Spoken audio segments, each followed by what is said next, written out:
Welcome to Sales for Nerds. I'm your host and chief nerd, Ruben Swartz. If you started a business because you love serving clients but realized you didn't like the sales and marketing aspect of running that business so much, this is the podcast for you. Sales and marketing doesn't have to suck. It can actually be a lot of fun. And on this show, we're going to teach you how to connect instead of network, teach instead of market, help instead of sell, so you can keep serving people even while you're building your pipeline and growing your business. Now let's get to it. All right, today I'm super excited to have with me Kari Mirabal. She is an international keynote speaker, TEDx presenter, author, and consultant who specializes in something that I believe is called naked networking. And you'll notice that we are not naked. We are, in fact, wearing matching orange shirts, which is a whole new level for this podcast. And Kari does not have anything in her glass today. I have got some Domaine Guion from Bourgogne in the Loire. It's a nice Cab Franc. And so I will be doing the honors for both of us. Kari, it's wonderful to have you here. Welcome to Sales for Nerds. Thank you. I'm excited to be here. Great. Now, for the naked networking, I don't have to take off this orange shirt, do I? No, you do not. Okay. You do Tell not. me a little bit more about that, because I feel like so many of us rely on networking for our business, for life in general, and we tend to be bad at it and have a bad attitude about it, so I'm told, and then we don't do it well. What should we be thinking about, and how do we get naked without actually getting naked? Love it. So, yes, my signature keynote is called Naked Networking, and it really started from my own history of hating networking. So, it's kind of funny because I'm a keynote speaker here in America, public speaking, but I think networking is like number two. Most people would rather get like a root canal than go to a networking event. And I was that person. And so over time, I learned some strategies that started to work for me, and I started to get some wins. And when I looked back and I thought, why did I hate this so much? Because now I'm addicted and I love helping people and people helping me. It was because I felt exposed and bare and essentially naked, right? I felt uncomfortable. So I thought it would be a fun way to help people remember. Naked is actually it's an acronym, and it stands for the 5 common mistakes that people make when they network. And we can go through those 5 through our podcast today. But it's just a fun way to remember not only the mistakes that most people make in solutions, but also how does it make us feel when we talk to strangers?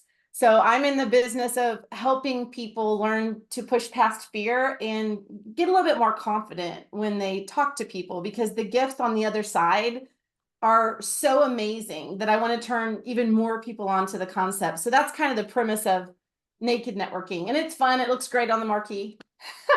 So to take us back a little bit to when you were dreading the networking, because I think that's the state that most of us are in. And before they think you're some kind of guru who just descended from a mountaintop, tell us about Kari, the person who hated networking. Absolutely. So I worked for a telecommunications company, was my first official career. And at the time, now I'm going to date myself here, thanks. No internet, no smartphone, no social media back in the day. And the manager that I worked for made us go to these events. And we were supposed to talk to people, but of course, there was not a lot of training. So I would walk in, and I just remember feeling scared of rejection. I remember not knowing what to say to someone. I also remember if somebody talked to me, I didn't know how to walk away from the conversation Mm-hmm. without feeling rude. So everything was awkward about it. Mm-hmm. And that's when I realized, there's a lot more people in the room that probably feel the way I feel too, and that it's okay. And sometimes, like in my coaching, I tell people it's okay to kind of take a weakness and turn it into a strength. So when I had the courage to approach people and say, I'm not very good at networking, could I join your conversation? I'm a little nervous. Most people would be like, sure, come on over, talk to us. We don't bite. And I learned that little small acts of kindness, most people are open to talking to you. You just have to have the courage to go for the ask. So that's why I wrote the book and I do this keynote, because it's fun to get people thinking in different ways about what networking really is. And it's about developing mutually beneficial relationships. It's not just like what's in it for me, or think that it's synonymous with sales, and it's not. There's a lot of benefits in networking that have nothing to do with sales. So I think that's a great point. I think there's so many of us who have been in those rooms and you're kind of like, gosh, I don't know anyone here. My boss told me I need to go get a bunch of leads. And Yeah, then that leads to some very awkward conversations that aren't productive for sales anyway, right, make you have a miserable experience, and the whole vicious cycle continues. And then sometimes you run into other people who are clearly in that boat, but you don't know how to gel and just relax and have a good time. So everyone's trying to stab each other in the face with business cards, and it's not a great time. Now, what right. should we be doing? What are the things that we should remember that I think we're gonna know from the naked mnemonic? I think that the most important thing somebody can do is get curious. So when you walk into an event, get curious about who's there. And one of the things I like to do is I look at it as an adventure. I know that sounds corny, but when I meet people, I think, gosh, I wonder where this will go. I wonder how I can help them or how they can help me or who I know that can help other people connect. And so for me, I guess I kind of gamify it and I get curious about how we can pay it forward is really the concept because I'm one of those people that enjoys helping other people and being a servant leader. So when you get curious about people, I think it's finding commonality so you have some things to talk about. Where are you from? You know, do you have kids? Where do you like to vacation? What brought you to the conference? What did you think of the speaker? What did you like? What did you not like? And just in the process of having regular conversations, most people will find they have a lot in common, more than they think, with every person in the room. So it's a matter of just kind of thinking, how can I serve someone else first? And I think people go into it thinking they feel like desperate or needy. But I think most people are honored when you ask them, would you be willing to help me with this? Or could you answer this question? Or would you share your knowledge with me? Most people are honored by that question. So we just can't be afraid to ask it. Does that make sense? That's kind of my approach. I think there's a big difference between, hey, Carrie, share some knowledge about networking. I'd really appreciate that. And I think our audience would too, versus, hey, Carrie, you really should give me some money to buy my thing. Exactly. Right.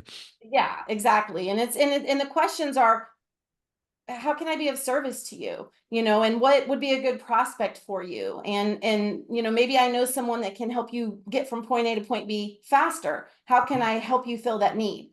And it's kind of fun to be the first person to offer your services so that other people can kind of think to themselves like, gosh, you know, I'm looking for this or that. And what's interesting is I talk a lot about my sons. I have two boys and well, they're men now, 24 and 21, but my youngest son, he actually played baseball in our state for the number one baseball team.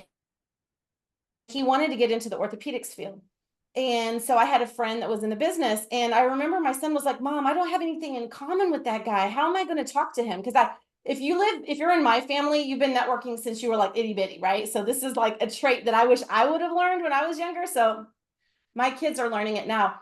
Well, in talking to this gentleman, he found out that his son played baseball. And so now they're talking about baseball. And it ended up that he was helping this guy's son with some tips for how to try out for the team. So even at the time, a 19-year-old had something in common with this particular guy's son. And that actually led to an opportunity where my son got the internship at that orthopedics company. And guess who gave him the big plug? That guy, because he started off with, here, let me tell you some hints on how to get on the baseball team. And so everybody has something they can offer, no matter what age, your education, your title, your industry. And so I think those are some fun lessons for people to think about as they're going through the experience. That makes sense. So let's dive into it. What does naked stand for? Okay, well, we'll start with N stands for neglect. A lot of people, so these are the most common mistakes. So I've traveled all over the country in Canada. I started out in the IT recruiting industry. So I gather all my data from 20 plus years of experience talking to people. And I find that a lot of people neglect to keep their network active, thinking, oh, well, I don't need a job. So why would I want to network? And Mhm. then what happens? They go to work, the unexpected happens, they get their pink slip, and now all of a sudden, I don't have any connections or contacts that can help me. And now we're in that desperate mode, which is not Mhm. good. So, neglect is a very big mistake that a lot of people make. So, the solution for that one, just simplified version, is it's okay to slow down your networking efforts, but don't ever stop. Don't ever stop. So that's the first one. The next one is afraid. And people are afraid to talk to strangers. And that's a big one. Trying to overcome that barrier in my line of work is probably the biggest challenge because of all the voices in our head that tell us those stories, those negative triggers, right? And so when you feel afraid, what I have found is 8 out of 10 people say they're afraid of rejection. Mhm. And so I tell my clients up front, it's par for the course. Not everybody that you want to network with is going to have that mutually beneficial spirit. And it's okay. But you have a 50-50 chance if I ask you a question that you're going to answer it yes or no. And I like those odds. So I encourage people to face their fear. And I have a process that I use that I talk about in my book and also on stage, which is called the LTR. It stands for the lie, and then reframe. So, what is the lie that you're telling yourself when you walk into a networking event and you see someone and you're like, oh, I really want to talk to them, but they don't want to talk to me, or I don't have anything of value, or I don't have the same education that they do. And you already talk yourself out of the process before you even go over there. And a lot of people do that. So, you have to identify the lie, and then you have to tell yourself a truth statement. You know what? Maybe they'll think, maybe they'll be interested, or maybe they will help me, or it's just a question and they can always say no if they don't want to help. And then we have to reframe. So I ask a question, I introduce myself. Maybe they'll give me points for being brave, right? So, hey, you never know, nothing ventured, nothing gained. I'm a go big or go home kind of girl.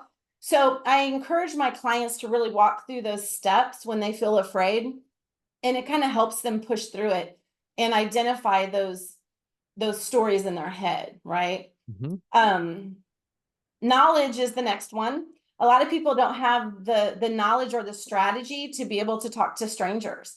And so I offer a 3-step networking strategy, and I say it's plan, connect, and grow. So plan, who do you want to talk to and why? You have to kind of have a plan of action when you go to a networking event. Like, what's my best possible outcome? Who do I Mhm. want to meet here today? Or who do I want to ask these people? Is there anyone in your network who does this line of work? Or do you know anyone in your network who would be interested in hiring a keynote speaker? Or I do master classes. Would that be of interest to anyone that you know of, any event planners in your network? So kind of having a strategy before you go into a networking event is really important. And then that whole connection piece. Is it going to be better to ask for an introduction, or maybe email the person, or message them on LinkedIn? So there's a lot of different channels that you can use to connect with the person you're trying to reach, whether it's in person or online. And so I have a lot of clients that do a lot of LinkedIn training. And I tell people, if you're messaging the person on LinkedIn 3 or 4 times a week and they're not responding, they probably aren't getting the message. So you've got to mix your media and try a different way to reach them. So plan, connect, and then the last piece is grow. You have to always be growing your network, and that means serving the people in your network and being of value. And so I think it's important to think that most people that have struggles with networking, you want to have an even distribution of planning, connecting, and growing. But a lot of people, like, I come from IT background, so a lot of my IT clients, they are my muse for doing this work because they were some of them socially awkward, didn't feel comfortable. No idea what you're talking about. I know, no idea at all, right? And I say geeks and nerds with respect because they're the reason why I'm in this business. Because when I was recruiting, I would have to help them prepare for interviews, and they would get so nervous talking to strangers. Um, so I would say to them, at some point, you want to spend a third of your time actually connecting, and a third of your time growing the relationship once it's there. What most people do is they get stuck. They get stuck in like the planning phase, because to shake a hand or introduce yourself to someone is the intimidating part. So ideally, you want to have an equal distribution of your time when you're networking for optimal success.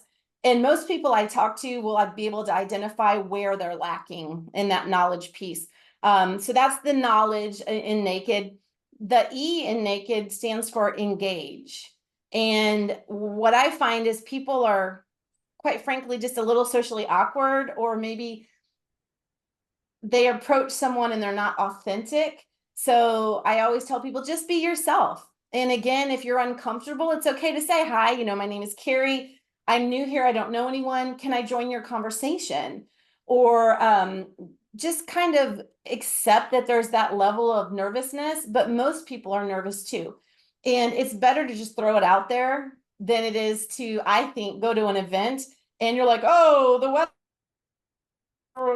what do you guys do? It's like be a human, not a Mhm. robot. And I think a lot of people will benefit when they just put their true energy out there, because when you are your true authentic self, the right energy will come into your universe. And I've always believed that. So be authentic when you engage with people and let them know what your goal is. So, and I'm in the business of sales too, with my keynotes, my master class, and my individual coaching. I tell people, look, I'm just telling you, I'm not selling you. If my services are of interest to you, fantastic. Let's keep talking. But if not, that's okay too. So the hard sale is just really awkward for everybody. And I think the way to engage people authentically is to try to find commonality. So right now I live in Oklahoma, for example, and we have two schools, OSU and OU, and they're kind of the big rivals, right? So a lot of times if I see someone that attends OU, I will say, "Oh, well my son goes to OSU. Are we going to have problems, because this is kind of the thing." Or I'll look in their background and say, "Oh, I'm from Illinois. I see you're from Illinois." Or, "Oh, you're a volunteer on this board. I'm a volunteer on that board." Or, "I was a Big Brother, Big Sister Foundation volunteer for many years. I see you did that as well." And that's what I love about LinkedIn. It can help you find that commonality that you have. And also that tool, it will aggregate who you know that the other person knows as well. So Mhm. it's really interesting to say, wow, how do you know this person? Oh, that's my neighbor. Or, oh, I go to church with that person. Or, oh, that's my son's best friend's mom or whatever. And so I love that you can use that platform to find that commonality. And I usually tell people, start there, because when people have things in common, they start to like each other. And when people like each other, they over time they start to trust. And when the trust is there, then the opportunities start to open. And I've spent 20 years in my career helping people find jobs in the unpublished job market, which means what? Jobs that come through your network. And so a lot of times it's who you know and what they're willing to do for you. So Mhm. having that commonality kind of opens the door for further conversation. And then the last piece is dedicate. And so, like any business habit, it has to be something that you do consistently. And a lot of people say, well, I don't have time to network. And I always say, well, you don't have time not to network. I can't imagine if I didn't network. I mean, it helps me get where I need to go so much faster. So I tell people 15 minutes a day, every day, to move the needle in your networking efforts, whether that's on LinkedIn or just picking up the phone and making contact with people, sending a quick email. Or what I love about LinkedIn is you can post content where you can be of service and create value within your network by putting, or, "Hey, I'm going to this conference," or, "Here's a great quote," or, "Here's an article that I read about leadership. Maybe it will help you too." So you want to look for ways that you can create value to your network and kind of create that reputation as being that professional that's going to help people, but you have to make it part of your daily practice. And I believe if you do that in 15 minutes or less a day, it can really help you move that needle faster than you think. So that's kind of the 10,000-foot view of what the NAKED acronym stands for and some basic solutions for each one of those areas. I know it's a lot. No, I think, at least for me, all of those things resonate, and I'm guessing that for people listening, they're gonna recognize all too much of that in themselves. And I Yeah. think part of the challenge is when I started doing this stuff, it was kind of like you. I would get sent by my boss to a conference to generate business. Mm, So it was already a high pressure situation that I was not in control of, that I felt awkward in, etcetera. And it just sort of compounded things, and it kind of went back to being authentic, right? Like when you start feeling nervous and then you put a mask on, even if you're not doing it for nefarious purposes, people can tell that there's something off, right? That you're right. not being authentic, and the trust just goes away. And one of the things I realized is there's definitely a place for giant networking events or small networking events or whatever, but networking does not have to be something you do at somebody else's event on someone else's terms. We can do Exactly. it on our own terms in a way that's comfortable for us. So as an introvert, I realized that I actually love having conversations with people. I just hate having them at giant conferences. Right. Right. but I can pick up the phone and talk to people. Like I have a freaking phone Yeah. on me at almost all times, right? And to your point, if you spend 15 minutes a day and have a couple of conversations with people, it's not going to be it's like you're nurturing your garden and it's fun. Right. There's Sounded no pressure, you're helping other people, and before you know it, you're like, "Oh, this isn't so bad," and then the next time you go to the conference, you know some of these people because 'cause you've actually let those relationships bloom instead of being bunch of strangers that you talked to 5 years ago, but you haven't spoken to since, where I think a lot of us fall down, right? Like, you shake everyone's hand and exchange business cards, maybe you have a one follow-up conversation, but then what happens? Nothing, and it kinda just withers away. Right, and that's the grow piece, right? So like what I love about LinkedIn too is that you can message people. Like if you're going to the conference, hey, who's going to be in Atlanta? I'm like next month I'm speaking at Mhm, a conference in Atlanta. So I go on LinkedIn and I put, hey, I'm going to be at this conference. Are you going to be there too? And I use the hashtags and everything. And then people might say, yeah, I'm going to be there. And I'll say, oh, great. And then I'll look at their profile and say, hey, let's grab a corner and have a 5 minute chat while we're there. So before I even go to events, I usually have, 5, 10, 15 people that I've already message before I even get there to say, hey, let's grab a corner, or let's plan to meet up when we're there. And that eases a lot of the fear as well when you have a plan of action before you even get there. And that's part of the fun. Like sometimes I'll give you an example. I was invited to speak at a conference. I'm getting ready to go to Winnipeg, and I met this person online 3 years ago, and they became a client, and I did some career coaching and some networking coaching with this individual, and here we are 3 years later, and he ends up being an executive at this association, and I have never even met this person. 3 years we've been on the phone or on LinkedIn, and now I get to meet them in Winnipeg for this conference.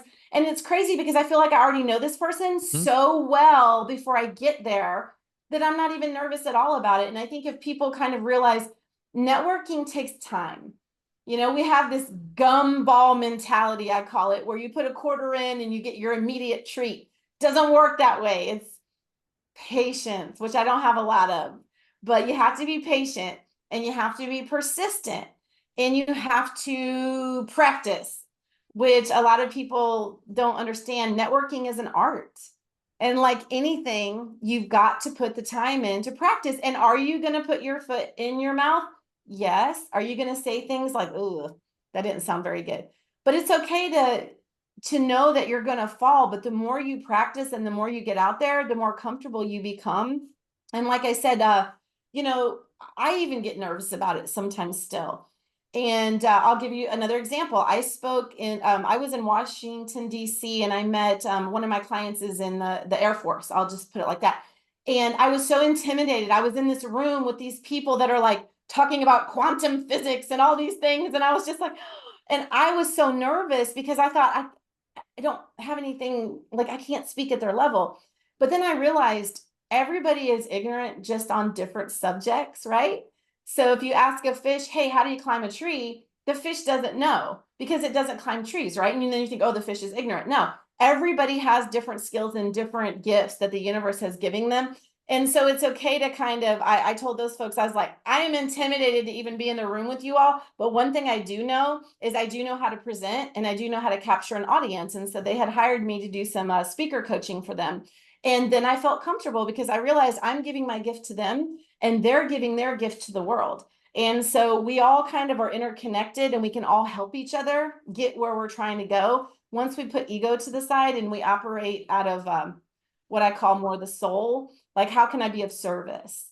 So it's I a think fun business. I love it.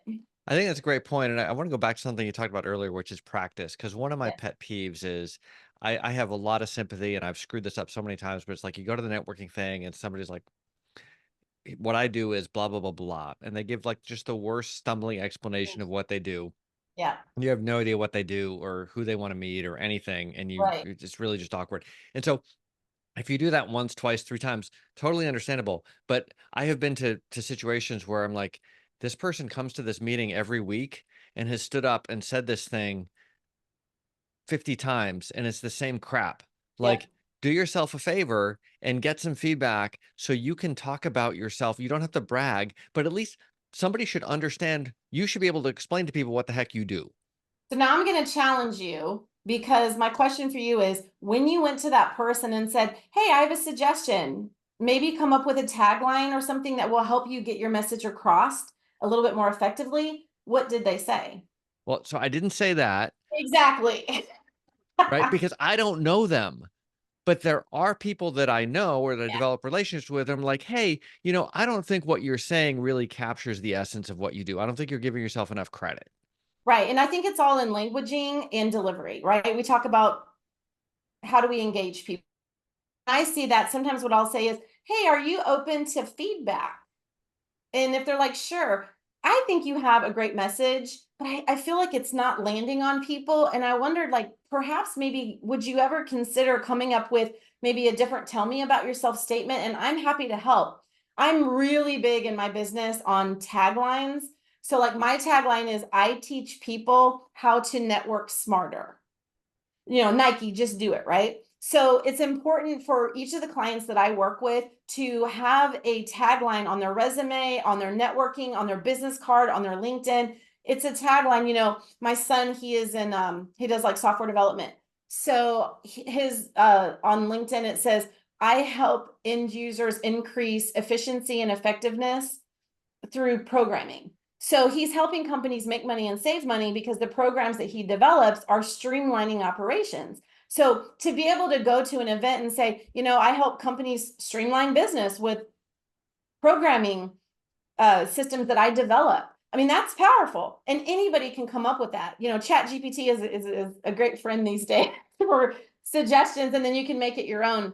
But I am with you on that. So when I see a need, I try to fill a need, and I try to do it tenderly so the person doesn't feel like I'm being judgmental, because I come from a place of I really want to help you get your Mhm. message out there. And if you're open to feedback, maybe we could work together on that. And then your business can blossom even more. But a lot of people won't say anything. So those who don't have self-awareness, they wander the world not realizing that that's an area of opportunity for them. Yeah, very true. And I usually, if I end up in conversation with them, I usually say something like, "Oh, tell me more," because it sounds like what you do applies to like all 8 billion of us. Who's an Yes. ideal client for you? I love that. Tell me more, or I'm curious about what you do, or are you open to this? And I think when said in the right, that's what I tell my kids when they were growing up. It's not what you say, it's how you say it. And I think a lot of times people are more open to feedback when you come from a tender place of servant leadership. So that's what I encourage people to do, and just kind of lean in. People are surprised when I tell them, just own it. I really don't want to be here. I'm stressed out. This is something I have to do, and I'm trying to have a better attitude about it. So thank you for talking to me. Or, thank you for letting me join the conversation. I was really, really nervous to meet new people, but you're making it more comfortable for me. And I think when we show that kind of grace, it really is contagious, because I find that most people in these events, they're feeling the same way. They're just not articulating it. So, And most people, I think, in most situations would like to be helpful, right. especially when it's as simple as, "Oh, please join our conversation. Tell us about where you're from." Yep. Right? It doesn't mean they're gonna give you the big $1,000,000 contract. If that's what you're expecting, good luck, but come in and have the conversation, absolutely. Right. And keep the questions open ended. So I learned that from raising teenagers. How was school? Fine. Say, what was the most exciting thing that you did at school today? Or, why are you here? What's your best possible outcome while you're here at this conference? Or what are you hoping to achieve? Or what is something that's really exciting for you at work right now? Mhm. And let's be honest, there are just people in the world who have zero interest. They were like me when I was younger. I was just in the corner. I didn't want anybody to talk to me, and I didn't want to talk to anybody. And the sad part about that is, if that's how people are, they have to come to their own awareness. We probably can't convince them. So move on. Find the people that matter most to the people who matter most to you, and continue to look, because I guarantee you there are people in that room that will benefit from what you share and what you have to say. So sometimes you have to move on if you don't feel like that relationship is really going anywhere. You can't get somebody to talk if they don't want to talk. Well, let's So, talk about the opposite problem that you raised earlier, which is how do mhm, you gracefully exit a conversation that right. has more than run its course? Yeah, this comes up a lot. And I tell people, just be honest. It was nice to meet you. I'm going to move on and meet some other people at the event. If you I hope to see you later, or something like that. Just keep it kind of short. Because networking is about connecting with people, but it's also about disconnecting with people sometimes when it's just not a fit.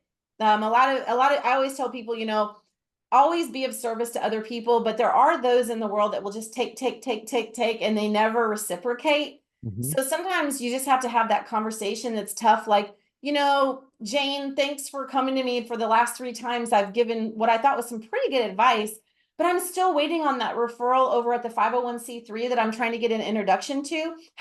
Where are we with that? Mhm. Kind of put it back on them that this is about mutually beneficial relationships. And in order to do that, you don't want to develop a relationship as someone that's just taking all the time, because that's where networking gets that bad reputation. What's in it for me? And that's the opposite of what we want to be doing.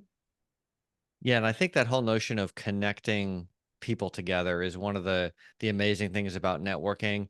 And I think, when you go and you're like, I've got to go close $1 million deal, let me stab some people with a business card, and Yeah. why is it that's not happening? Like that doesn't work well. But you're talking about how, regardless of what you're doing, networking is going to help you get there faster because it just taps into such a larger pool of Yes. brain power than we have.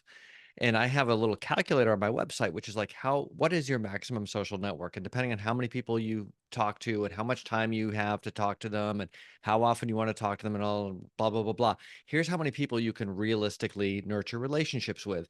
And most people are shocked that it's actually fairly low, like it's in the low hundreds. Mhm. But if you do that, you then have access to the network of those people, which is where the Right. real power is. And if instead, what people often try to do is they have too many shallow relationships that don't build the trust that you really need to access the broader network. So sure, you've pushed it to 500 people or whatever that but none of them are referring. None of them call you Right. up and say, I noticed something that you would be interested in. None of them will pick up the phone when you call and spend half an hour just helping you work through a problem that has nothing to do with business directly for either of you, but it's just going to help you get unstuck from something. Exactly. And I think you bring up a good point. Like, again, I go back to LinkedIn because I just love that platform. And it's something where you can create a content, like a post that creates value. And when you post it on LinkedIn and it helps other people, it's like the ripple effect. And it's just amazing because just because 5,000 people didn't hit like doesn't mean they didn't see it. Because when I travel, people will come up to me and say, "Oh, I saw this, or I saw that, or oh, I liked this or that." And they didn't call me, they didn't maybe comment, but they're seeing it. And Hmm. so that's what I love, is the potential is there for you to share your knowledge and help people. But essentially it's that front of mind, because I tell my clients, we're marketing a product and you're the product. But there are also times when you have to step back and say, you know what? My job in this scenario is to connect two people, and I have nothing to do with the outcome. I'm going to step back, but me just creating the introduction is helpful to those two people. And a lot of times people kind of go into networking thinking, what's in it for me? What's in it for me? When really it should be, okay, who do I know that can help this person if I can't personally? And then create that act of kindness, because even if it doesn't go anywhere, the fact that you offered to help that person, or offered to, I always say, hey, this may go somewhere, it may not, but I'd like to introduce you to this person. I think if you two knew each other, you guys could create some really cool opportunities together. And a lot of people, we're selfish by nature, right? We don't stop and think about that.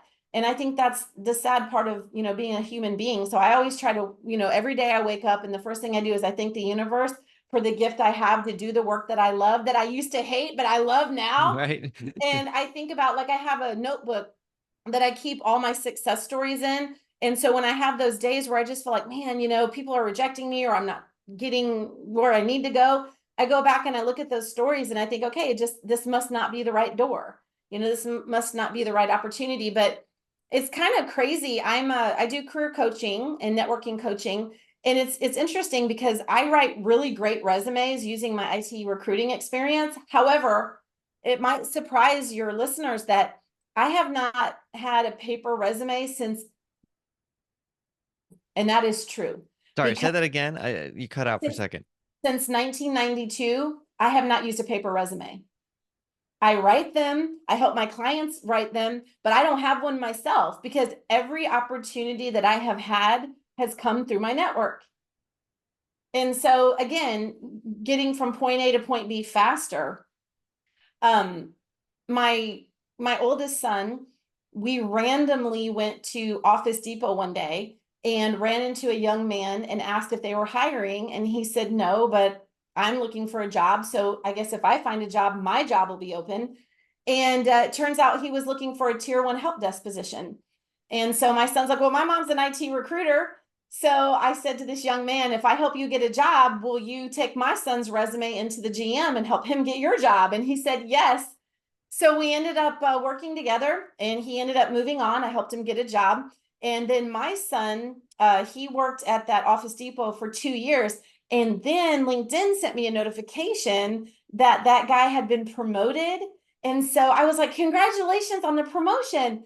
And he said, how's your son doing? I said, well, he's looking for a tier one help desk position now. And he said, send me his resume. So my son was able to bump like 8 or 9 other candidates out of the way because he knew the guy that was hiring, and he ended up getting the job, and he just celebrated 3 years. It's an engineering firm. So again, my kids have it really good. They just don't know it Right. because, like every day, like I joke, like most people say milk or juice as their first word. My kids were saying networking was their first word, right? But they're learning about how to do these things. And I think for your listeners, the gift, whatever you're hearing today that helps you, share it with your kids. If you want to change the world, go home and love your kids, because if we can teach them these skills, it makes it easier for them when it's their time to do business. I wish I would have Absolutely. learned when I was younger. Oh, tell me about it. So many things. And we're Yeah, we're trying to pass them along, and who knows, the world is changing quickly, so it may be all out of date by the time our kids are older, but it sounds like it worked out really well for your son, and that's awesome. And I think this kind of goes to what you said at the beginning, where you think you need your network when you're hunting for a job, but it's really something that you're doing all the time, and that it right, pays off all the time. It may not pay off as much as when that job opening comes up, like that's pretty special. But just right. having people, like the other day, I had a problem at work. It was an obscure thing that I just was stuck on. I was like, I know who to call about this. Half an hour later, problem solved. Exactly. Exactly. And it's just fun, to see where it goes. I have a friend that's doing a TEDx next month, and he had reached out to me and said, hey, can I practice my TEDx on you? Because I also did a TEDx talk. And we were, no, I don't know why I didn't think of this before, but would you have time to come to Atlanta and speak at my leadership conference? And I looked at my schedule. I was like, I have 2 days open. And it turned into, now I'm going to Atlanta and I'm speaking at his leadership conference. And quite frankly, we're just busy by nature. So sometimes you have to be in the right place at the right time for those opportunities. So I tell people, and it's not scientific, but there is no right or wrong formula here. What works for me may not work for you or other people, but sometimes it's just a matter of just staying in connection and being front of mind so people can think of you, and then the opportunities come from there. And when you pay it forward, like in this case, coaching someone based on my experience going through the Mhm. TEDx talk, in gratitude, it was like, wow. And, I may not have been able to go to Atlanta because I may have had something crazy with my schedule, but he asked. And that's why I say go for the ask, because you never know. What's the worst that can happen? Someone says no, okay, move on. So, That's exactly right. And I think we kind of build this up, and we often have these negative initial networking experiences like you and I both had. And I think it's like everything we do as humans, we suck at to begin with. yeah, Right? We can't walk, we can't talk, we can't do anything when we get here, really. And we have to learn and stumble. But as we get to be adults, we learn to look at people who do things really well and think, why am I not automatically doing that? And right, I think with your mnemonic of naked networking, we can adjust to some of those things that are going to confront us in these issues. And I love what you say about, this isn't something you do once a year at the giant conference. It's something you do 15 minutes a day, and it should be fun. It should be easy. And I love what you say about the tagline, because I think a lot of where people go wrong is they don't occupy space in anyone's mind. They're kind of generic and beige and corporate and jargony. And so people can't recall them, they can't refer them easily, and then right, people are like, "Well, gosh, I'm working really hard at networking and it's not paying off." Well, you're not occupying any space. You're just kind of floating through. So make sure you have that killer tagline.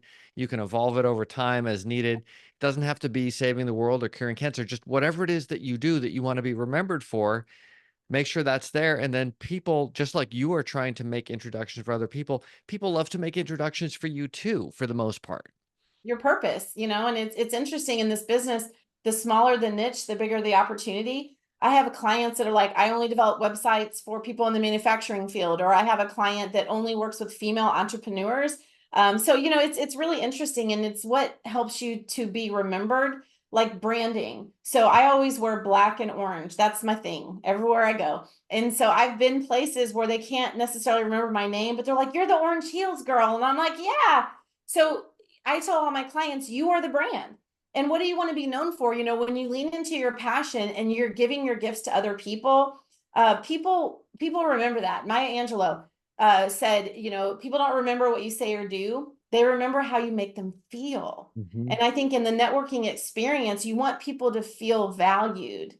And when you have grace, because a lot of times people will come up to me and I can tell they're nervous, and you can just see the signs. I extend my hand and I'm like, "Hey, it's okay. I used to be nervous too. Let's just talk and have fun. It's going to be okay."